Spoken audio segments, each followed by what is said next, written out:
Today we're going to talk about installing your decorative magnetic snap. So this is my grimoire snap. You can see it's decent size, about 2¼ inches, 2½ inches or so wide and about 2 inches tall. So it's a big snap. So the first thing I'm going to do is I'm going to prepare the flap where my snap is going to go. So I've already sewed the front and back together. I have already turned it. I want you to see inside before I top stitch. So you can see where I traced my snap and I punched out the center hole. What would be this? And that is just so that when I'm ready to install this, I can line everything up nice and neat and it goes exactly where I want it to go for the pattern that I'm working on. You can also see inside here that I have a piece of Pelletex that I inserted after I sewed it and flipped it. I inserted the piece of Pelletex. It does not come all the way up because I don't want it in the seam allowance because this pattern is going to be really thick and I am using vinyl on one side. You don't have to have the Pelletex, but I like it. I like the sturdiness of it. This does make this quite thick and these screws are short, right? This is the space that you have to work with and it's still enough. It'll be tight, but it's still going to work and I'm going to show you how. All right, we are all top stitching pretty. Now it's time to install our snap. Yes, you want the flap completed because this piece is going to be sandwiched between this. So you want to complete the flap before you install the magnetic snap. So first thing we're going to do is remove the screws. I've already done 3 of them. I'm using a teeny tiny screwdriver. You can see it's got the other sizes in here. So I always have that in my sewing room. And then your plates come apart like this. Now, I have to mark where I'm going to make my cuts. So my front plate is going to be on this front piece like this. But I'm going to use the back to measure. This is the part you're going to see. So I need to flip it. I'm going to line it up with that little hole that I punched earlier. And I'm going to take my pen. And I'm going to mark where all my holes are going to go.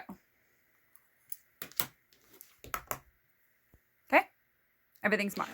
Now it's time to cut and punch our holes. So the easy part, I'm going to take my seam ripper and I'm very gently going to slice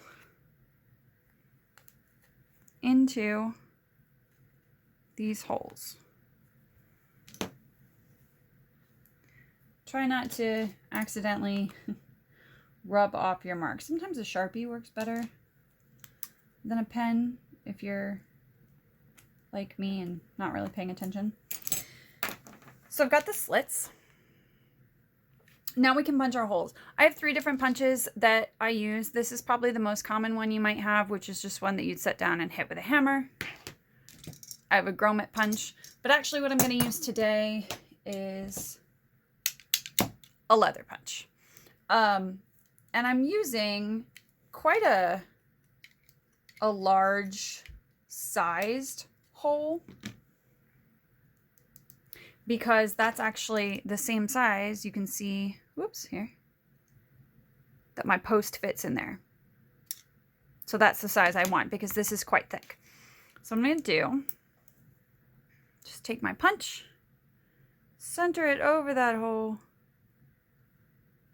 and then just squeeze. I'm going to rotate it a little bit because sometimes vinyl has a tendency not to punch all the way through. And then I'll take it off and I'll just use a little stiletto to punch out that fabric. Ta-da! Nice big hole. I'm going to go ahead and do the other 3 and I'll be right back. So there are my holes. Okay, you don't have to make them that big. That's just the size that I used. I could have used one down or whatever, but there's a method for my madness, I promise. Next, I'm going to take the male head of the snap and I'm going to put it through the back of my plate, just like this. Flip it over, slip it through those notches that I cut, and I want to make sure that my holes all line up so that, like, I can see through all those holes. Now I'm going to turn it over. Now, you can use a washer here if you want to. Don't really need it. The plate acts as a washer. So just for the sake of not having as much bulk, I'm going to leave it off. But you'll get two. Okay. I fold my things in. Yes, you can do it by hand, but I have nails and I don't want to. So I use a little pair of pliers, and then I just take my sewing hammer and I just push that down. Ta-da! Now that our snap back is installed and I can see through all those holes, everything's lined up, I'm going to take my front plate and I'm going to fit, it's kind of hard to show you on camera, my posts inside those holes. And because I used a leather punch, they're actually going to fit in exactly. And then you can kind of see on the back how they're all lined up. Now, you don't have to use thread locker. You don't. But I do, because as you're snapping and unsnapping something over time, you're weakening it. The thread locker is going to help keep those posts from moving. So have a little scrap of something on hand so that you can wipe it up. You could also use like JB Weld or whatever you have. I like thread locker because it doesn't dry instantaneously. Then we're going to put our screw in and just screw these in. And because I did that hole punch, even though it's nice and thick in there, it's going to sit pretty. Now I'm going to do the other three and I'll be right back. And there you go. Your magnet is installed. Now you can see how thick this is. Using a leather punch so that those posts can fit through the fabric definitely allows me to use thicker material. Okay, if I were to use something like this, I would have to widen that hole, or I would find that the post is too short. If you have something that's extra thicker,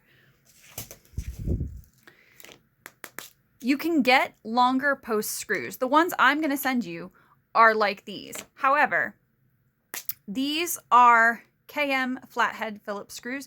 They're for laptops. Okay, so most of what you need size-wise is a 2.5 to a 3 millimeter, depending on magnets, the style and design. But that's why I have the kit, because pretty much any custom magnet I have, there is a screw in this kit that will fit the magnetic snaps. Okay, so but that's just if you need a longer screw post. I have them all in black, but I rarely need them when I use the leather punch. So now the decorative front is installed. The back, okay, your female piece gets installed just like any other. So according to my pattern, I measured where the center was going to be. On the back, I used a washer to measure where my slits were going to be, cut it, put my snap through. I do have a piece of Pelletex here just for durability. Then I put my washer on. You can kind of see it in there. Closed it inward because I don't want the prongs out rubbing on the fabric, because that's going to wear out your stuff faster. So close them in. And then I cover that with a piece of white duct tape. Why does it need to be white? It needs to be white because depending on the color of your fabric, I'm using vinyl, so it doesn't really matter. I could have used silver or black or whatever. But if you have a light colored fabric or something and you're not using white and you're using some kind of colored duct tape, you will see it through the fabric. So I stick with white because then I only have to buy one and it's always works. Okay, and so now I can finish up sewing the rest of my project. Ta-da!